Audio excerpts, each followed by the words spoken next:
आज का हमारा पहला क्वेश्चन है, निम्न में कौन सा कथन गलत है। गलत कथन हमको इसमें छांटना है।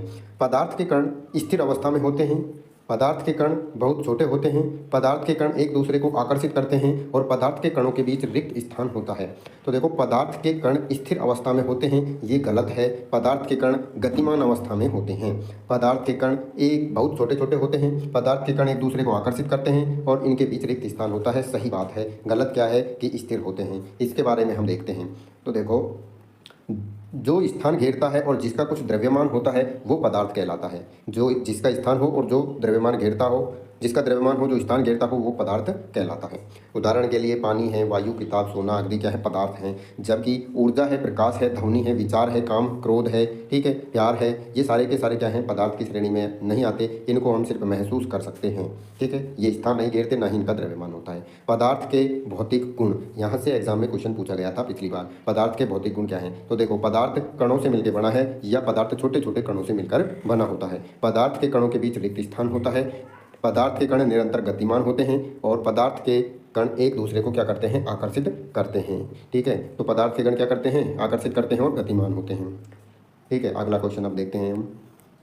उस प्रक्रिया का क्या नाम है जिसमें ठोस सीधे गैस में बदल जाती है? ठोस सीधे गैस में बदल जाती है, उस प्रक्रिया को बोला जाता है ऊर्ध्वपातन, ठीक है। ठोस का गैस में बदलना, सीधे बिना द्रव में बदले, वो ऊर्ध्वपातन कहलाता है। इसके बारे में भी हम डिटेल से देखने वाले हैं। तो देखो, ठोस क्या होता है, ठोसों के बारे में अभी हम थोड़ा देख लेते हैं। आकृति और आयतन दोनों क्या होते हैं, इसमें नियत होते हैं। जिसका आकृति और आयतन नियत होता है, फिक्स होता है, उसको ठोस कहा जाता है। दो कण के बीच बहुत कम दूरी होती है। ठोसों के अंदर एक कण और दूसरा कण है, इनके बीच बहुत कम दूरी होती है, बिल्कुल पास पास होते हैं। आकर्षण बल अधिक होता है, पास पास होंगे तो एक दूसरे को मजबूताई से पकड़ेंगे और व्यवस्थित तरीके से रहते हैं। ये इनकी मतलब एक सिस्टमेटिक तरीके से इनको क्या करते हैं, स्थिर रहते हैं। द्रव की बात करें, किसी निश्चित ताप पर द्रव का निश्चित आयतन होता है, ठीक है। उस बर्तन की आकृति ले लेता है। मतलब क्या हुआ, देखो, मतलब ये है, द्रव जो होता है ना, उसको हम जिस बर्तन में ढालते हैं वह उसी बर्तन में शेप ले लेता है। गिलास में रखेंगे द्रव को तो ग्लास का शेप ले लेगा, फिर किसी कटोरे प्याली में रखते हैं तो उसका शेप ले लेता है, ठीक है। तो जिस में रखते हैं उसका शेप ले लेता है। तो इसमें क्या होता है, इसका आयतन तो नियत रहता है, आयतन फिक्स रहता है, लेकिन इसकी आकृति बदल जाती है। जबकि ठोस में आकृति और आयतन दोनों ही क्या होते हैं, नियत रहते हैं, कांस्टेंट रहते हैं। जबकि द्रव के अंदर क्या होता है, आयतन कांस्टेंट रहता है, आकृति कांस्टेंट नहीं होती है। और अब गैस की बात करें तो गैस में ना तो आयतन और ना ही आकृति क्या होती है, कांस्टेंट नहीं होती है, अनियत होती है। मतलब जैसे एक छोटा सिलेंडर लिया, उस छोटे सिलेंडर में अपन ने क्या भरा, तो गैस भरी, एक लीटर गैस भरी, ठीक है। अब 1 लीटर ये भरी, अब उसी को अपन ने क्या करा, बड़े सिलेंडर में भरा, तो वो बड़े सिलेंडर के हिसाब से उसने शेप ले ली। यानी 1 किलो जो थी, 1 लीटर, वो क्या इसमें भी आ गई, इसमें एक, मतलब जो छोटा सिलेंडर था, और उस वो ही सेम बड़े सिलेंडर में भी आ गई। तो मतलब ये क्या करती है, अपने हिसाब से शेप बना लेती है। तो इसका आयतन और आकार क्या क्या होता है, आयतन और आकृति क्या होती है, अनियत होती है, फिक्स नहीं होती। क्वेश्चन पूछता है इनके अंदर बल का। तो देखो, ठोसों के अंदर बल सबसे अधिक होता है, उसके बाद द्रवों में उससे कम होता है, गैसों में उससे भी कम होता है। सबसे ज़्यादा ठोसों में होता है, सबसे कम गैसों में होता है। अब देखते हैं अवस्था परिवर्तन की। तो अवस्था परिवर्तन की बात करें तो यहाँ से एग्जाम में क्वेश्चन पूछे जाते हैं। देखो, ठोस से द्रव में बदलना, ठोस से द्रव में बदलना जो परिवर्तन है वो कहलाता है मेल्टिंग या संगलन या गलन। द्रव से गैस में बदलना ये वेपोराइजेशन या वाष्पीकरण कहलाता है। गैस से प्लाज्मा में बदलना आयनाइजेशन या आयनीकरण कहलाता है। अब वापिस प्लाज्मा से गैस में क्या कहलाता है, डी आयनाइजेशन या वी आयनीकरण कहलाता है। गैस से द्रव में संघनन या कंडेंसेशन कहलाता है। और गैस लिक्विड से सॉलिड में बदलना सॉलिडिफिकेशन कहलाता है। अब बात करते हैं हम, देखो, ठोस से सीधे गैस में बदलना, ठोस से सीधे गैस में बदलना क्या कहलाता है? तो ठोस से सीधे गैस में बदलना कहलाता है ऊर्ध्वपातन। क्या कहलाता है, ऊर्ध्वपातन कहलाता है। और गैस से सीधे ठोस में बदलना ये डिपोजिशन या निक्षेपण कहलाता है, ठीक है। एग्जाम में क्वेश्चन पूछता है यहाँ से सीधा, ठोस से डायरेक्ट गैस में बदलना क्या कहलाता है, ऊर्ध्वपातन। इसके एग्जाम्पल भी सवाल, मतलब एग्जाम्पल है वो पेपर में पूछता है कि कपूर है, आयोडीन है और नेप्थलीन है। नेप्थलीन जो होता है उसको बोला जाता है अमोनियम क्लोराइड NH4Cl। तो ये इसके ऊर्ध्वपातन के उदाहरण है, कपूर, आयोडीन और नेप्थलीन, ठीक है। इनको याद रखना। अब हमारा नेक्स्ट सवाल जो है वो है तीसरा, ग्रीष्म काल में जल को मिट्टी के बर्तन में रखने पर किस परिघटना के कारण ठंडा होता है?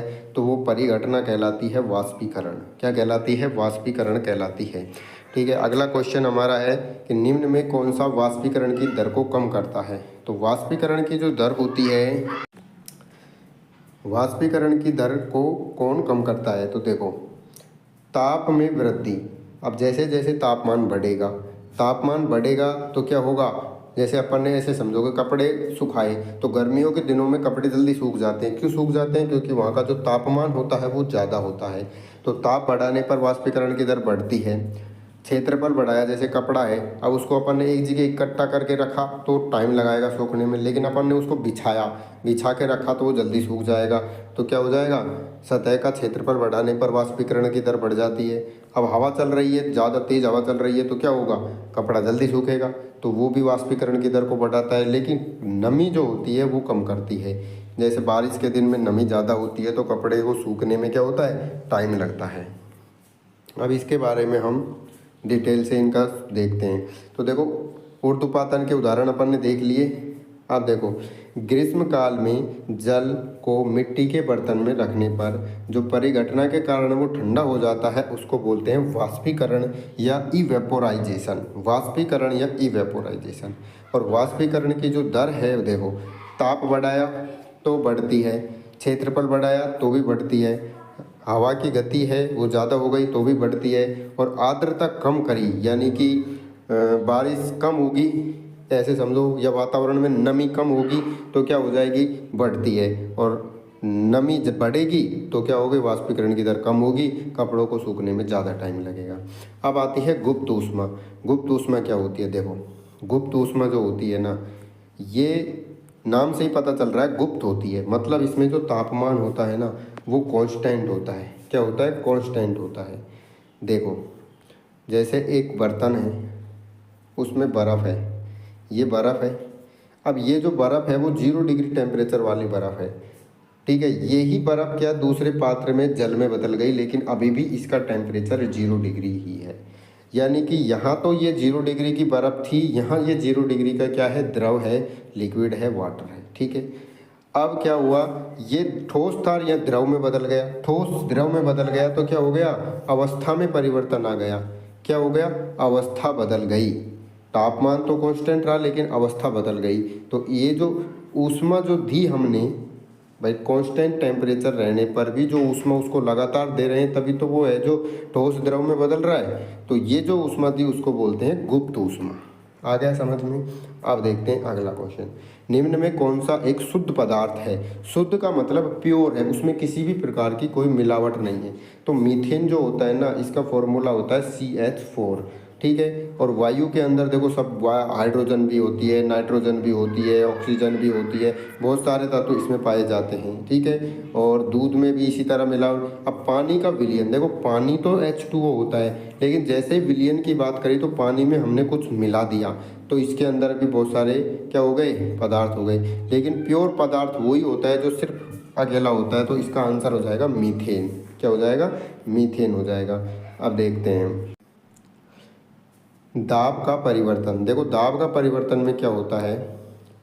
दाब बढ़ाते हैं, जैसे ये एक सिलेंडर है, इस सिलेंडर के अंदर गैस भरी है, तो ये कण इसके दूर दूर है। जैसे जैसे अपन इस पर दाब बढ़ाएंगे तो ये पिस्टन नीचे आ जाएगा, यहाँ से यहाँ आ जाएगा, तो ये जो कण दूर दूर थे वो पास पास आ जाएंगे। अब जैसे ही इसको हम ऊपर वापस ले जाएंगे तो ये पास पास दूर दूर पास पास जो कण वापस दूर दूर चले जाएंगे, ठीक है। तो दाब बढ़ाने पर क्या होते हैं? कण पास पास आ जाते हैं, और दाब घटाने पर वापस दूर दूर चले जाते हैं। अब एक शब्द आता है विसरण। क्या होता है? तो देखो, दो विभिन्न पदार्थ के कणों का स्वतः ही मिलना विसरण कहलाता है, और ताप बढ़ाते हैं तो विसरण की दर तेज हो जाती है। एग्जाम में क्वेश्चन पूछता है कि ताप बढ़ाने पर विसरण की दर पे क्या प्रभाव पड़ेगा? तो ताप बढ़ाने पर विसरण की दर क्या हो जाती है? बढ़ जाती है। अब देखते हैं पदार्थों का वर्गीकरण। यहाँ से एग्जाम में सवाल पूछते हैं। तो देखो, एक होता है शुद्ध पदार्थ और एक होता है अशुद्ध पदार्थ। अशुद्ध पदार्थ को मिश्रण कहा जाता है, मिलावट होती है उसके अंदर। और शुद्ध पदार्थ के अंदर आते हैं तत्व और यौगिक।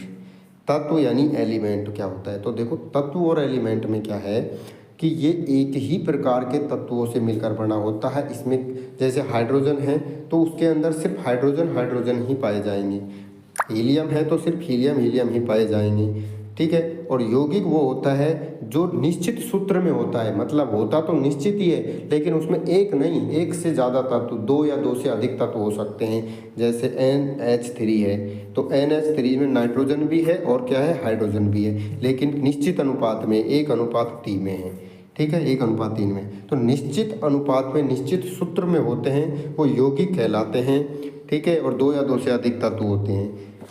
अब बात आती है मिश्रण की। तो मिश्रण में क्या, मिलावट, नाम से ही पता चल रहा है मिश्रण यानी मिलावट। जैसे पानी में नमक मिला दिया, हल्दी में चीनी मिला दी, तो ये मिश्रण है। और मिश्रण दो प्रकार के होते हैं, एक समांगी होते हैं, एक विसमांगी होते हैं। और समांगी मिश्रण का उदाहरण आता है विलयन में, और विसमांगी मिश्रण का जो उदाहरण है वो होते हैं कोलाइड और निलंबन।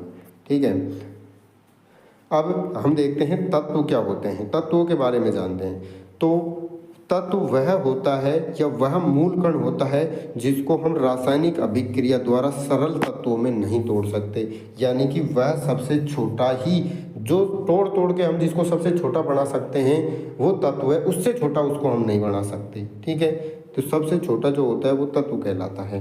तत्व जो शब्द है वो दिया था रॉबर्ट बॉयल ने दिया था। ठीक है, रॉबर्ट बॉयल ने दिया था, वो तत्व दिया था, तत्व शब्द दिया था। और तत्व की जो परिभाषा है वो लेवोसियर ने दी थी। एंटोनिया वॉन लेवोसियर नाम का वैज्ञानिक था, इसने क्या किया था, तत्व की परिभाषा दी थी।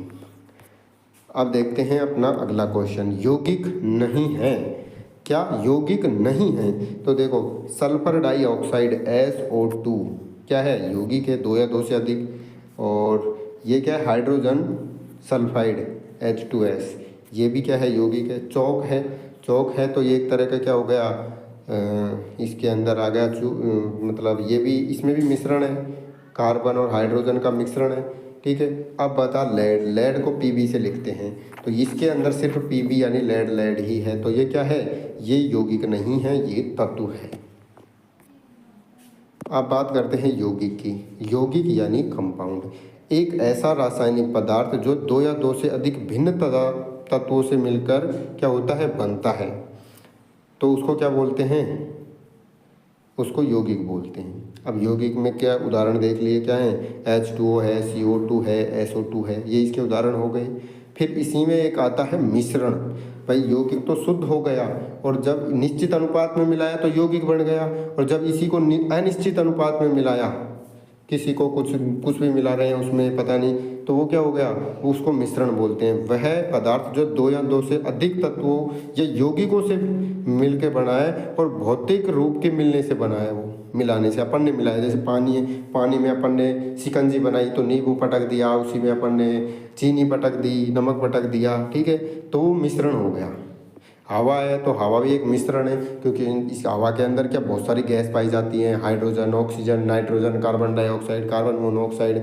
मिश्र धातु जो होती हैं, धातु, एक धातु को दूसरी धातु से मिलाकर बना दिया, उसको क्या बोलते हैं, मिश्र धातु, तो वो भी मिश्रण का ही एक उदाहरण है। अब पूछा है कि मिश्रण प्राकृतिक में होते हैं। अभी अपन ने देखा कि मिश्रण प्राकृतिक में क्या होते हैं, दोनों होते हैं, समांगी भी होते हैं और कैसे, विसमांगी भी होते हैं। अब समांगी मिश्रण जो होते हैं उसका जो उदाहरण है वो विलयन है।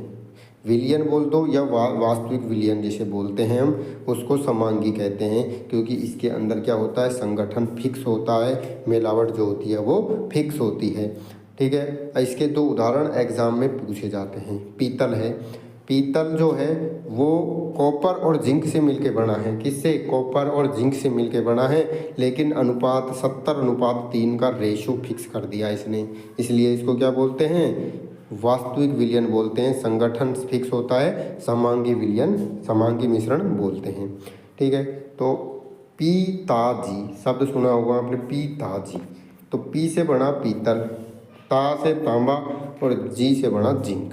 ठीक है, तो पिताजी, ये पिताजी हो गया इस याद करने के लिए। और दूसरा आता है इसमें कांसा, कांसा जो होता है ब्रॉन्ज, ये तांबा जो होता है उसमें टिन मिला देते हैं, SN जो प्रतीक है वो किसका है, टिन का है, तो टिन मिलाने पर बनता है कांसा, और तांबे में जिंक मिलाने से बनता है पीतल। अब बात आती है विसमांगी मिश्रण की। एक ऐसा मिश्रण जिनके विभिन्न घटकों को आसानी से देखा जा सकता है, यानी कि अपनी जो आँखें हैं उनको आसानी से देख सकती हैं। दूसरी बात, असमान संगठन होता है, यानी जो संगठन यहाँ पे था वो अनिश्चित था, लेकिन यहाँ निश्चित संगठन नहीं होता है। अब इसके अंदर क्या है, जैसे तेल है और पानी। अब पानी होता है, पानी का पात्र लिया, उसमें अपन ने थोड़ा तेल पटक दिया, तो क्या वो मिक्स होते हैं? नहीं होते हैं। तो और अपनी आँखें जो है उनको देख पाती हैं, इसलिए हम उनको आसानी से देख सकते हैं। टिंडल प्रभाव होता है एक, निलंबन है, ये किसके? विसमांगी मिश्रण के उदाहरण हैं। एक शब्द आता है सांद्रण। ठीक है, सांद्रण का मतलब होता है गाढ़ापन। क्या होता है? गाढ़ापन। अब जैसे कोई विलयन है, अब उसमें दो चीज़ें होती हैं, एक विलायक होता है, एक विलय होता है। अब उसके अंदर हम जितना ज़्यादा मिलाएंगे वो उतना ही ज़्यादा गाढ़ा होता है। जैसे चीनी मिलाई अपन ने पानी में, तो जितनी ज़्यादा चीनी की मात्रा बढ़ाते जाएंगे तो वो क्या होता जाएगा? गाढ़ा होता चला जाएगा। ठीक है, जैसे चाशनी बनाते हैं अपन, तो जितनी पतली रखेंगे तो उसमें उतना क्या करेंगे? कम चीनी मिलाएंगे, और ज़्यादा पटकेंगे तो ज़्यादा चीनी। तो कहने का मतलब गाढ़ापन जो होता है वो सांद्रण होता है। इसका एग्जाम्पल नीचे दे रखा है, ये रहा। एक विलियन है, उसमें कितना? 320 ग्राम चीनी है, 70 ग्राम नमक है, और इसको क्या करा? इसका द्रव्यमान प्रतिशत पूछ लिया। ठीक है, विलयन का। तो देखो इसमें क्या? विलय। विलय यानी जो कम है, जिसको मिला रहे हैं वो है नमक। और विलयन जो विलय और विलायक दोनों से मिलके बना है, टोटल ये हो गया 360। 100 से गुणा कर दिया तो निकल के आया 11.11%। ठीक है, उम्मीद करता हूँ आपके समझ आ रहा होगा। देखो इसमें विलयन मतलब समांगी और विसमांगी जो मिश्रण है, इनके उदाहरण दे रखे हैं। ये विलयन है, ये समांगी का होता है। निलंबन और कोलाइड है, ये विसमांगी के हैं। इसमें पूछा है कणों का आकार। तो देखो जो विलयन होते हैं ना, विलयन, इनके अंदर जो आकार होता है वो 1 नैनोमीटर से भी कम होता है, जिन्हें हम अपनी आँखों से नहीं देख सकते हैं। ठीक है, और बाकी जो ये होता है कोलाइड, कोलाइड 1 से लेके 100 नैनोमीटर के बीच में होता है, और 100 नैनोमीटर से भी बड़े जो होते हैं उनको निलंबन बोला जाता है। और एक याद रखना है, टिंडल प्रभाव। तो जो विलयन होता है उसमें हमको, या समांगी मिश्रण होता है उसमें हमको टिंडल प्रभाव नहीं दिखाई देता, जबकि ये जो दोनों होते हैं विसमांगी मिश्रण में, निलंबन और कोलाइड, इन दोनों में क्या होता है? टिंडल प्रभाव दिखाई देता है। इन दोनों को याद करने की कोई ज़रूरत नहीं है। अब बात करते हैं टिंडल प्रभाव क्या होता है। तो देखो टिंडल प्रभाव ऐसे समझो कि एक बंद कमरा है, उस बंद कमरे के अंदर रोशनी आ रही है। तो जब वो बंद कमरे से रोशनी आती है तो हम देखते हैं कि उसके जो धुंध मतलब उसके धूल के जो कण होते हैं ना, वो हमको उड़ते हुए दिखाई देते हैं। तो वो जो दिखाई देते हैं बंद कमरे में धूल के कण उड़ते हुए, वो जो होता है वो क्या होता है? टिंडल प्रभाव होता है, और हमारी नग्न आँखों से हम उनको देख पाते हैं। वही इसमें लिखा है, वह परिघटना जिसमें कोलाइड विलयन में प्रकाश किरण गुजरने पर कोलाइड कणों द्वारा प्रकाश का विकिरण हो जाता है, जिससे प्रकाश का पथ दृश्यमान हो जाता है। ठीक है, और इसका दे भी रखा है कि धुआं और धूल के कण कमरे में प्रकाश का मार्ग दिखाई देना। ठीक है, टिंडल प्रभाव समझ आ गया। अगला क्वेश्चन देखते हैं। जेली है, निम्न में से कौन से परिक्षेप्त प्रावस्था है? तो जो जेली होती है उसकी परिक्षेप्त प्रावस्था होती है द्रव। इसको हम समझते हैं। देखो एक होता है परिक्षेप प्रावस्था, एक होता है प्रक्षेपण माध्यम। इसको हम बोलते हैं विलय और इसको हम बोलते हैं विलायक। ठीक है, और ये इनका हो गया प्रकार। तो देखो अपना जो सवाल पूछा था जेली का, कि जेली किस में आता है, तो जेली जो होता है लिक्विड और ठोस का होता है। उसने पूछा परिक्षेप्त प्रावस्था, तो परिक्षेप प्रावस्था है लिक्विड।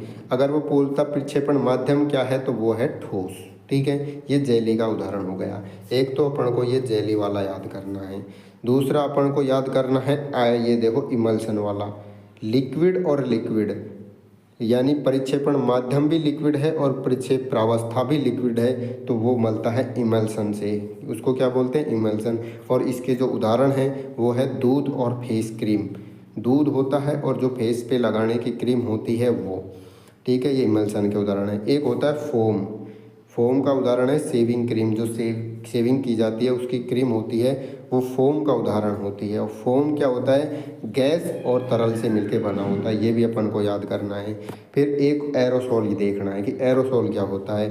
तो जो कोहरा होता है जिसे हम फॉग बोलते हैं, फॉग एरोसोल का उदाहरण है। बादल हैं, धुआं है, ये एरोसोल के उदाहरण हैं। और ये क्या होता है, ये होता है तरल और गैस से। तो ये बस आपको याद करने, जेली, इमल्सन, फोम और एरोसोल, इनको ही देखना है अपन को, ठीक है। एग्जाम में क्वेश्चन इन्हीं से पूछता है। निम्न में से कौन सा एक भौतिक परावर्तन है। देखो क्वेश्चन दो आते हैं, भौतिक और रासायनिक परावर्तन से। तो कौन सा भौतिक है, कौन सा रासायनिक, ये पूछा। भौतिक परावर्तन नहीं है, ठीक है। तो ठोस का द्रव में पिघलना, पिघलना क्या कहलाता है। अब ठोस द्रव में बदले तो वापस द्रव ठोस में बदल सकते हैं, तो ये क्या कहलाता है, ये कहलाता है भौतिक परावर्तन। गैसों का द्रव में, ये भी क्या है, भौतिक परावर्तन है। द्रवों का गैसों में, ये भी भौतिक परावर्तन है। द्रव का किण्वन, द्रव का किण्वन रासायनिक परावर्तन है।